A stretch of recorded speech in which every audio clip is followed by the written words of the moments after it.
kuan kining maka-join karon nato unsa kay mga kakulya nato Gipasa eh ni mo ang link siya. mo to po pasig ni sa ako duhinan nga pag muring na mo kuan kay ako man sa iya kuan yadam na ko siya Link sa aning kuan link aning man eh, link man eh kay StreamYard dong gamit di man ni Facebook. amo sa sunod kay amo ko masa siya kuan siya yung link pero ang akong gi-prepare karon diri nga mensahe nga ato ning Napunta na tayo ba? Di man sa heart ato mo. ning pabatud-an gyud ba duha nga nato pabatuo nga ang katawang Israel kaliwatang katawang Israel nakaabot gyud diri sa Pilipinas kay kini man gud moy lisod kaning madawat nga sa makadaghanan bisan pa itong pastor nga akong naistorya dito lagi sa Dulugon itong pastor sa Born Again Christian nga iya akong ipungutana nga ngano kuno nga moanggon ta nga kaliwatan sa katawang sa Israel nga mga Pilipino man ta o mo na iyang rason niya so ako sa inan nga kalos amang kanahimong Pilipino pastor kinsa may gamunyag nimo nga nahimo kang Pilipino ang kanang nga lang Pilipino mitungha lang na sa panahon sa Katsila kanang niabot ang Katsila natong 15th century sa wala pang 15th century dili man Pilipino katong tawag hindi man ta mga Pilipino busa kun imong akong ina ang pastor kung susiyon gini mo pastor ay imong kagikan dili jud ka Pilipino kay ang naghalan ana makatsila raman nakasabot ka unsay kahulugan ng pulong Pilipino ako sa nginan wa siya kasabot ana kanang Pilipino gikan na sa duha na siya ka pulong Pilip ug Ino nga ang buot pasabot ana nga kita gipanag-iyan ni King Philip kay ang ngalang Pilipino gipanungod na kang King Philip II nga usa na ka significant nga kita nga mga tao dinhi sa maong nasod nahimong ulipon sa mga Katsila sulod sa hapit 400 ka mga katuigan no kay mao man na ang puriba ebidensya nga nagpamatuod nga kita gyud kaliwatan sa katawang Israel nga naabot ristong nasod no nga karon gitawag og Pilipinas okay so para gyud nga makuha ninyo atong balikon ang kinisaad gyud sa atong labaw makagagahom no nga iyang gisaad nga to kang Jacob kay mao man niya ang iyang yung gisaad niya sumala pa rin sa nakasulat sa doon na mo yung mga notebook niya isulat na ninyo kay mao ni usa sa atong mga baruganan nga nagpamatuod yun nga ang kaliwatan sa katawang Israel moabot gyud sa nasod sa Pilipinas ingon rin sa Genesis kapitulo 28 Gis kini hangtod sa bersikulo 15 basahon na nato ni mga iso no kaya ang atong oras ato gini ipasibo sa alas 9 ingon dire mibiya si Jacob sa Beersheba ug mipaingon sa Haran nahiabot siya sa usa ka dapit ug mipahulay siya didto kagabi naman mihigda siya aron matulog ug bato ang iyahang giunlan unya nagdamgo siya sa iyang damgo nakita niya ang usa ka hagdan nga mingsangko sa langit sa maong hagdan may mga anghel sa alhayam nga nagsaka kanaog sa 13 nakita usab niya si Yahweh nga nagbarog tupad kaniya ug mingon ako mao si Yahweh ang alhayam ni Isaak ihatag ko kanimo ug sa imong kaliwat kining yuta nga imong gihigdaan so boto ang mao ni ang istorya dinhi mga binati nako mga igsoon nga sa dihang naabot si Jacob dito sa mong yuta naghigda siya paghigda niya nagdamgo siya nga nagsaka kanaog ang mga anghel ug bisan pa gani ang presensya sa atong labong makagahom nakita usab niya ug matod pa dinhi mingon sa dinhi nakita usab niya sa bersikulo kining ato ipaday pagbasa ihatag ko kanimo ug sa imong mga kaliwat kining yuta nga imong gihigdaan 14 mudaghan ang imong mga kaliwat sama kadaghan sa abog sa yuta grabe no mukaylap sila ngadto sa kasadpan ug sa silangan sa amihanan ug sa bagatan ug ang tanang katawhan sa kalibutan mohangyo kanako nga panlanginan ko sila sama sa pagpadalangin ko kanimo ug sa imong mga kaliwat so sumala para sa maong saad no sa atong labaw mga gagahom ngadto sa atong ginikanan nga mao si Jacob nga sa ulahi gitawag siya og Israel. Ang iyang kaliwat mahisama kadaghan sa bunbon sa yuta, sa abog sa yuta. Sabi pa kung dunay nasod mga kaigsunan nga wa gyud abog sa yuta, mahimo makaingon kita nga wa gyud siya kaliwatan sa katawan sa Israel nga maabot diha, no?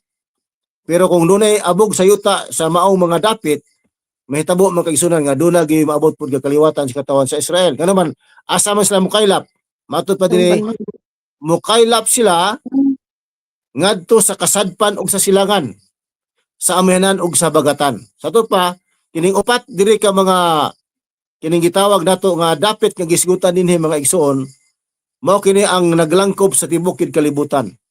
So kung mayon ta nga ang atong dapit sa Pilipinas sumala sa usa ka historian nga si Saidi, ang Pilipinas dili gyud kawad-an og kining gitawag nga kahulugan kay siya ania gyud nahimutang sa gitawag og naa sa halayong silangan. Sabot ipasabot ang Pilipinas naa sa dapit sa silangan mga igsoon.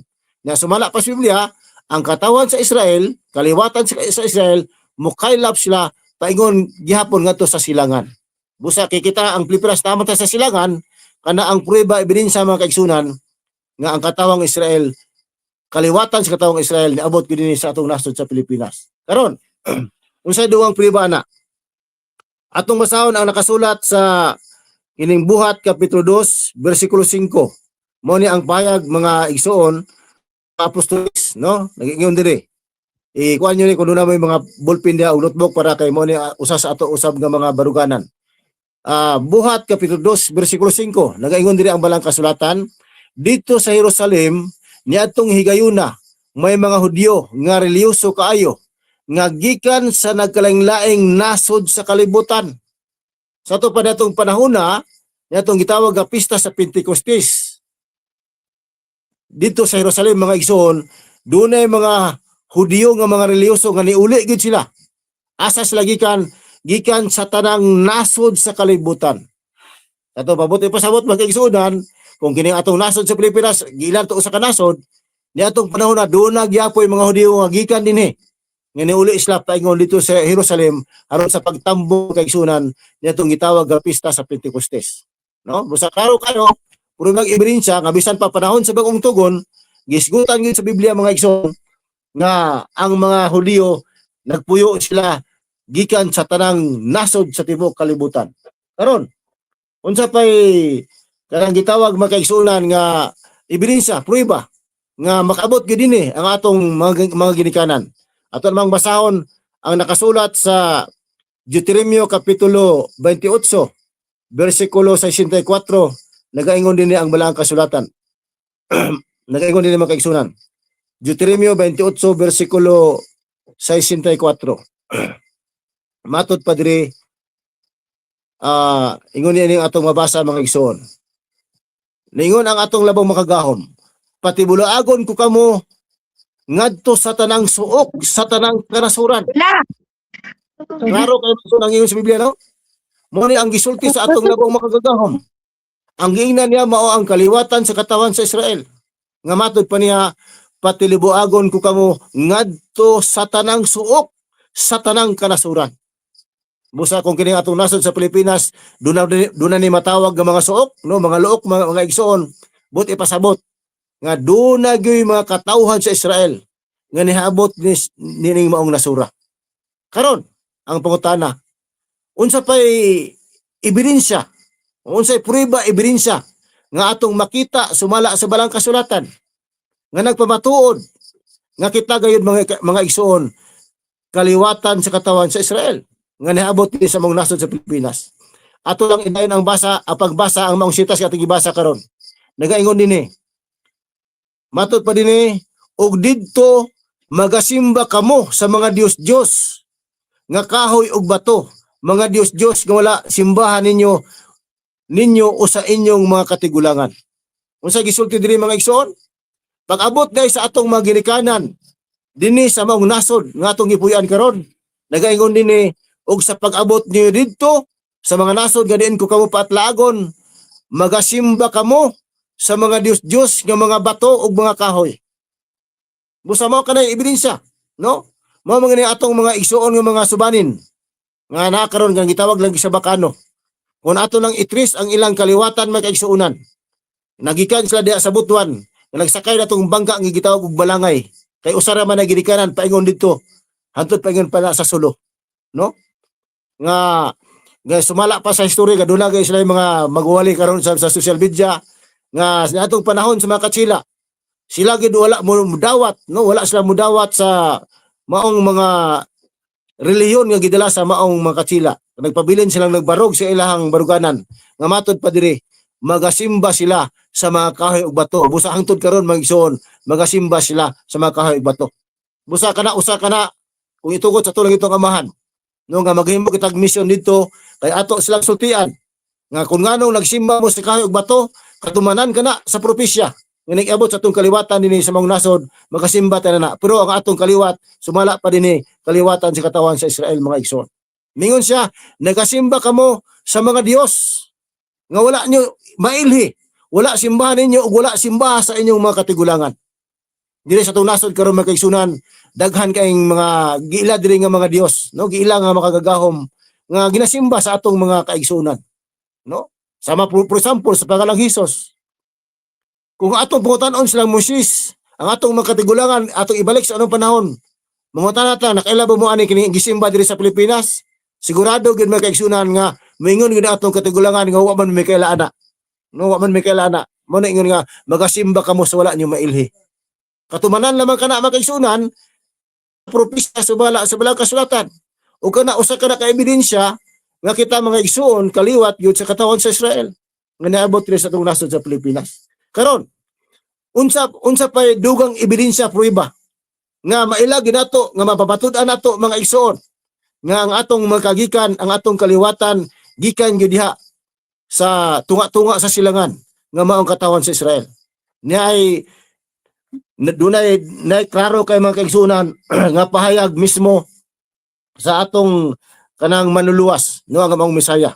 Sumala sa ang gisulti sa Lucas kapitulo 21 bersikulo 24. Nagaingon dinhi mga igsoon ang balang kasulatan. Matod pa niya. Lucas 21 bersikulo 24. Ningon dinhi ang atong manluluwas, ang uban kanila pamatyon pinaagi sa espada ug ang uban mabihag ngadto sa tanang kanasuran, unya mailog ang Jerusalem sa mga langyaw hangtod matapos ang panahon nga gitagal kanila. Kini ang gasulti nini mao ang atong manluluwas. Mao si Rabbi Misaya Yahwasay. Usa kini niya ka propesya mga kaigsunan nga dili gini malalis. Ug dili usab kini mapakyas.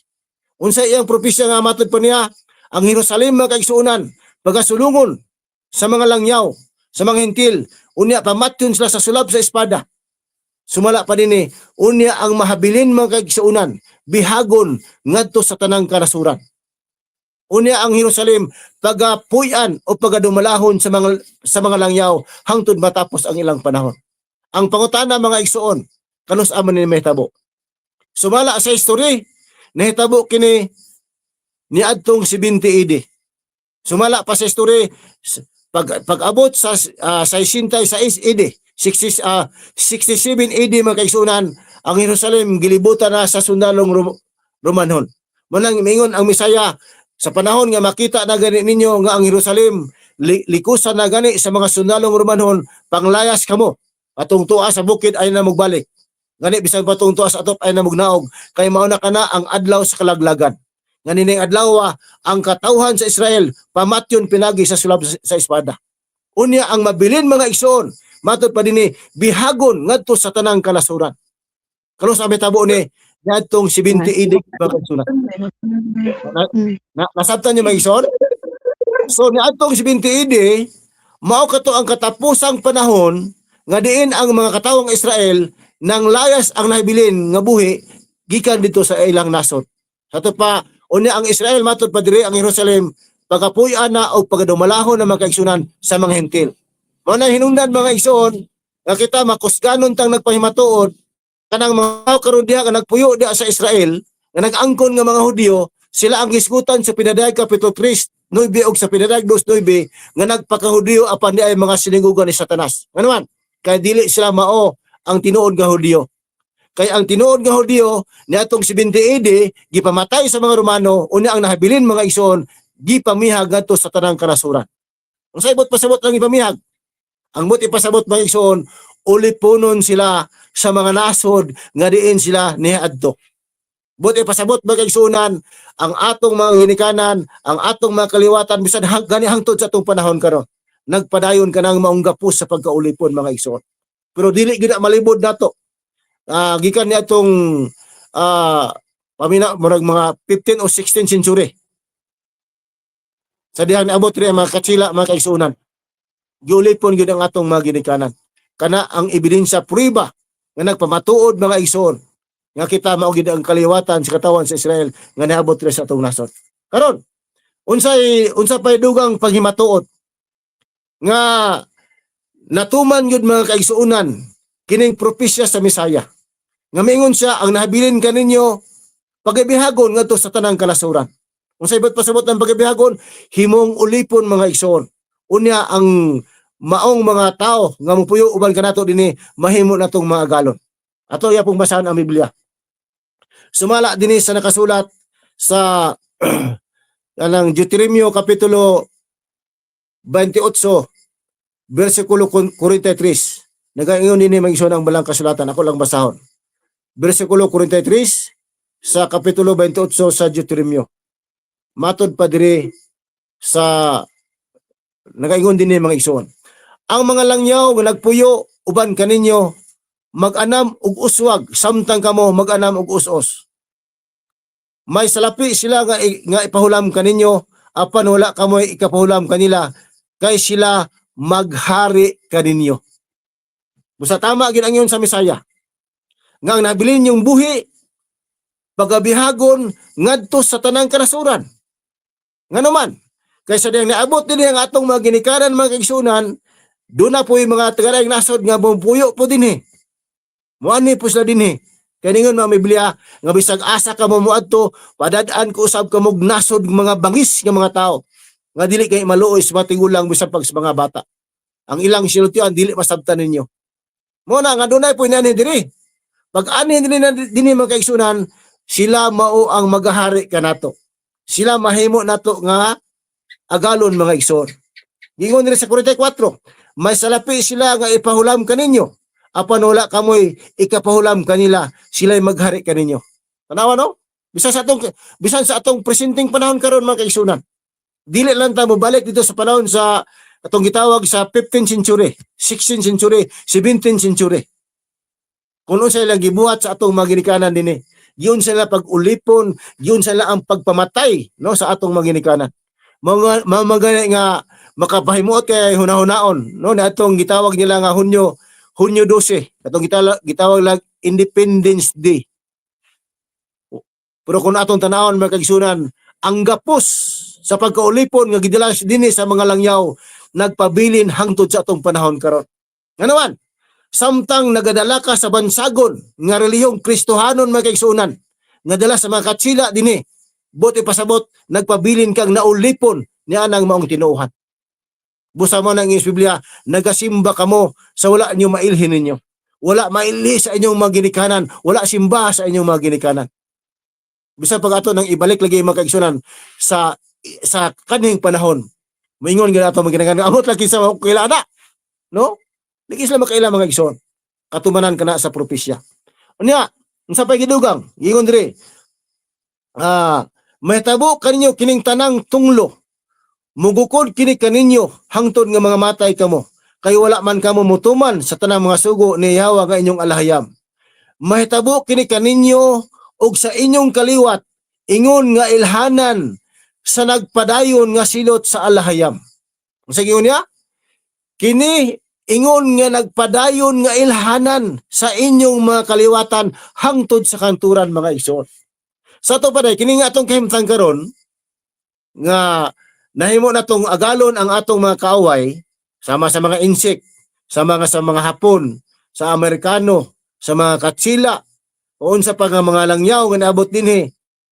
Nahimo natong agalon mga igsoon. For example, ang atong mga igsoon nagtrabaho kay Sano. No, kinsa may taga sa Kisano? Nagtrabaho kay SM, kinsa may taga sa SM?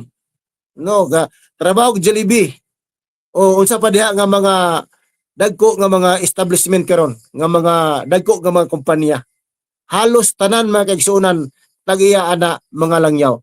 Kung doon na may mailhan nato ang panag-iya mga Pilipino nga kalihos nato Cebuano ba unsa ba nga tribo apan mga kaigsuonan mga dami lang na sila sa mga langyaw. Buti pasabot ang tag-iya gyud na mga langyaw mga igsoon. Ug mao kana ang atong agalon. Busa natuman ang ingon sa Biblia nga giprophesy sa Biblia nga ang mga langyaw nga magapuyuban kaninyo mahimo ninyong mga galon o kamo mahimo nilang mga ulipon. Kini mga igsuon nga kamatuoran dili ginato ni madinay. No dili nato malimod bisan pahangtod sa atong panahon karon. Nagapadayon ka na maong gapos sa pagkaulipon mga kaigsunan. Mo nang ingon sa Biblia matod pa dito sa bersikulo 64 sa 65 atong idan magbasa mga igsuon ingon dinhi. Bersikulo 65. Matod pa dinhi dili kamo magmalinawon didto. Maglatagaw kamo kanunay. Maglatagaw kamo kanunay lamang mabalaka og kawad ag paglaom. Walay kasiguruhan ang inyong mga pagpuyo. Muna no? Nga matingalat ang ano nga ni man atong kahimtang. Ngano nga ni man ang atong nahitabo sa atong kinabuhi. Ngano mo nahitabo sa atong nasod sa Pilipinas. Mga kaigsuonan, mao day kanay ilhanan matud pa sa Biblia. Mao kanay ilhanan nga nagpadayong ilhanan sa inyong kaliwatan bisan pag-asa kamo magpuyo. Bisan pag naabot kita dinhi sa kitumyan sa yuta mga igsoon. Moabot mununot gyud kana maong ilhanan. Nga naman kay matud pa niya kay wala man kamo mutuman sa kabubuton sa alingitong amahan nga gisugo diha kaninyo. So busa mo na natabo mga igsoon sa katawan sa Israel. Apa nagpasalamat lang niya punta ni ana nga naman tungod kay kana mo'y nagpakita nga ebidensya kamatuoran nga di ay kita mga igsoon ang atong pagka kaliwat sa katawang Israel dili tuod kay nasakop ta sa usa ka reliyon. Dili tuod kay nasakop ta sa usa ka organisasyon. Kunili mga igsoon ang dugo nga nagsubay sa atong kaugatan gikan gayud sa binhi ni Abraham, gikan sa binhi ni Isaac, sa binhi ni Jacob nga mao ang gitawag niya og 12 ka banay niya nga makanakan. Nga ni kaylap gayud mga igsoon sa tanang suok sa kalibutan sumala sa balang kasulatan. Busa no mga igsoon no, ako nagapanginaot nga unta ato ning masabtan pag-ayo ug ato usab kini nga kining gitawag nga ipaambit ngadto sa uban nato mga igsoon. Aron sa ingon ana mga kaigsuonan, atong dawaton ang tinuod nga mga pagtulunan no nga gitudlo kanato pinasikad gyud sa balang kasulatan. Kay sumala palagi sa balang kasulatan ningon diha nga ang tanan nga mga pagpanudlo no sumala pa sa Biblia kana gihatag man pinagi sa Mesaya. Usa mo tong ang atong baruganag prinsipyo. Pag kung ang pagpanudlo mga kaigsuonan nga mosukoy na sa gitudlo sa atong manluwas. Sukoy na sa gitudlo sa Mesaya. Kita mga igsoon di ta mo adapt ni anak. Ano man kay mao na ingon sa Mesaya nga kung kamo magpabilin sa pagtulunan nga akong gitudlo kaninyo nan kamo mao akong tinunan. Busa kinsa lang ang tinuod niya tinunan matud pa niya katong magpabilin sa iyang gitudlo nga mga pagtulunan mga igsoon. Busa ko nga sa atong pagpanudlo karon wala na magpabilin sa pagtulunan nga gitudlo sa atong Mesaya kana nagpakita mga kaigsunan nga kita dili tinuod nga tinunan sa atong manluwas. Busa ni mutak na sa kagabion karon no ang atong oras ni bagting naman gyud mga igsoon ato ginang andon nga pag-abot gyud sa alas 9 mao na atong human mga kaigsunan. Di ta mulapas karon doon natay mga trabaho. Busa ang tuning kutob ug ang kayguna atong ibalik kadto sa atong MC ug subliyon ko sa Panginoon kayong tanan mayong gabi ug ako maingon akal halal Yahwa Basyam wa marak Yahusay kuam yasarala. Wamiya charala. So, salamat no sa maong mensahe din dugang nato nga gihatagan og pagpalig-on, dugang pagpalig-on ang ato ang kaning claim or ang pag-adapt natog balik sa ato ang tinuod nga identity. So recorded na ang ato ang program, so ato ning i-upload sa YouTube. So asa na to ni upload para nga sa sunod pwede na to ma-review. So naantay mga punto nga gihatag dire, natay mga bersikulo nga gihatag dire aron nga kung adunay mangutana nato sa mas giingon ni Apostol Pablo nga kinahanglan andam kita kanunay sa pagtubag kung adunay mangutana nato sa sa paglaom nga atong nadawat. So importante na mao ning pinakarason nga ato ning gibuhat ning mao nga programa. So importante kayo na nga maong sugo na eh. So di aambot lang basta kay ni sunod mi diri nga kwan mao mo guni ingon ni Manong, mao mo guni ingon ni Lagod. Oh, mao daw ni tinuod. So dili na mao ang tubag. Ang tubag na to is sumala sa sugo sa Biblia is kinahanglan andam ta kanunay mutubag kung adunay mangutanan nato sa paglaom nga atong nadawat. So unsaon nato pagpanubag kung dili pud ta equip sa maong matubag. So mao ni nga importante kini nga maong mga panahon nga ato ang ginadiskusan, atong ginahatagan og pagtagad, paglig-on, pagtin-aw sa ato ang nadawat nga paglaom gikan sa ato ang Misaya. So natapos ang programa no ang himaya og dungog ato Ilos ng mga mahal. Ay, Kasi lang kay si ang reject. Naman dari.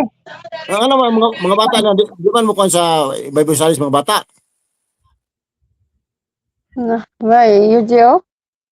Alas 7 ba? Pag alas 7 ilan ang time no sa mga bata ibig kay gituyo mga na para na Ore mo ba ni Eugene apit? Eugene. Ay, Eugene, gaya mo na kayo. Si Andy raman. sa Inday. Guys, makasabot naman ko na sa eskwela mo ng bata agad may guwa na ka eskwela ang mga bata kay maka-enter di Oh, kasabot. Inday. Paminaw kadungog ka wala. Mga barat na kana sa eskwela na diri isip pagpaminaw lang mo apil lang dili mo apil unsa may ilang pasabot nila. Eugene,